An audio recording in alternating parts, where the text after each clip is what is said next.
बर्फ से भर देता है। अंदर मौजूद कई लोग बर्फ के नीचे दब जाते हैं। अब जो लोग ऊपर रह गए थे वो इस हादसे से काफी घबरा गए, लेकिन फिर उन्होंने हिम्मत दिखाते हुए बर्फ को खोदकर अंदर दबे लोगों को बाहर निकाला। अब सभी लोग तो समय रहते बाहर आ गए, लेकिन एक लड़की बर्फ में काफी नीचे तक दब गई थी, जिसकी बर्फ में दम घुटने से मौत हो गई। ये लोग बहुत ज्यादा घबराए हुए थे और ये लोग इस हादसे से ठीक से संभल नहीं पाए थे कि तभी उन्हें बाहर से अजीब सी आवाजें सुनाई देने लगी। जब ये लोग बाहर की तरफ देखते हैं तो उन्हें पता चलता है कि एक और तेज तूफान उनकी तरफ आ रहा है, जो पहले से भी ज्यादा तेज है। एक और तूफान आता है और ये सभी दोबारा से बर्फ में दब जाते हैं। ये तूफान इतना तेज था कि पूरा का पूरा जहाज बर्फ से भर गया। कुछ लोगों की तो मौके पर ही मौत हो गई। अंदर फंसे लोगों के पास अब निकलने का कोई रास्ता नहीं था, जिसमें से एक साथी ने फटाफट जहाज की छत में एक छेद बनाया ताकि उन्हें ऑक्सीजन मिल सके और दम घुटने से बच सके। ये लोग हाथ जोड़कर सिर्फ यही विश कर रहे थे कि अब उनके ऊपर और बर्फ न गिरे, वरना ये सभी हमेशा के लिए यहीं दबकर रह जाएंगे। कुछ घंटों बाद उन्होंने खुद को संभाला और कुल 8 डेड बॉडीज को इकट्ठा करके उन्हें कोने में रख दिया। अब इस तरह से उन्हें यहाँ फंसे हुए 18 दिन गुजर चुके थे और उनका भूख से बुरा हाल हो गया था। अब जिंदा रहने का सिर्फ एक ही रास्ता था कि वे अंदर मौजूद डेड बॉडीज का मांस खा लें, लेकिन ऐसा करना इन सभी के लिए बहुत मुश्किल था क्योंकि ये सभी डेड बॉडीज उनके अपने लोगों की थी। अब ये सब देखकर नुमा नाम के उस लड़के ने खुद पर से कंट्रोल खो दिया। वो गुस्से में आया और प्लेन की खिड़की तोड़ने लगा। इस दौरान कांच का एक टुकड़ा उसके पैर में घुस गया, लेकिन इसके बाद भी वो रुका नहीं और बर्फ में छेद करता गया। पूरे 2 दिनों की मेहनत के बाद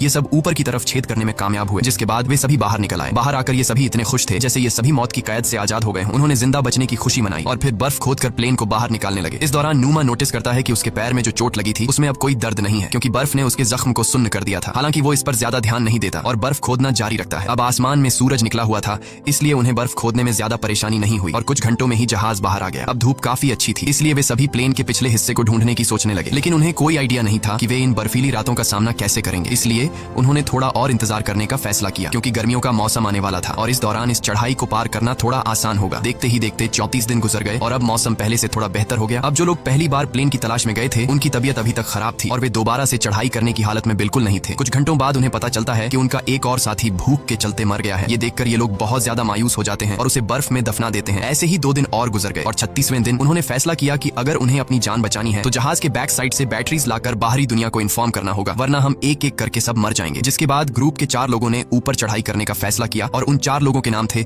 रोबर्टो, टिंटिन, नुमा और नांदो। इन लोगों ने ठंड से बचने के लिए ढेर सारे कपड़े पहने और प्लेन की तलाश में निकल पड़े, लेकिन कई घंटों तक चलने के बाद भी उन्हें उनका प्लेन कहीं दिखाई नहीं दिया। तभी नुमा की तबीयत बिगड़ने लगी और वो चक्कर खाकर गिर जाता है। यहाँ बाकी लोगों ने देखा कि उसके पैर की चोट में इन्फेक्शन फैल चुका है, इसीलिए वे सब तय करते हैं कि वापस नुमा को नीचे ले जाएंगे, लेकिन नुमा ने ऐसा करने से मना कर दिया। उसने अकेले ही नीचे जाने का फैसला किया और बाकी लोगों से